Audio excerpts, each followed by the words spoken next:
ကျွန်တော်ဟာနေ့တိုင်းရေ9 လီတာလောက်ထိတောက်ပေမဲ့ဘယ်တော့မှအိမ်သာမသွားပါဘူးနောက်ဆုံးထောင်ပိုင်ကြီးလာရောက်စစ်ဆေးတဲ့နေ့မှာပဲ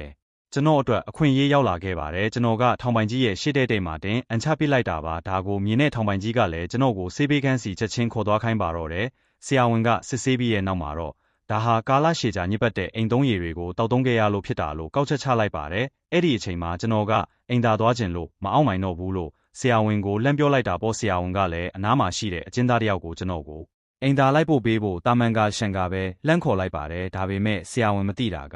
အဲ့ဒီအကျဉ်းသားဟာကျွန်တော်နဲ့ကြိုတင်ဇက်တိုက်ထားတဲ့ကြံရပါဖြစ်နေတာပါ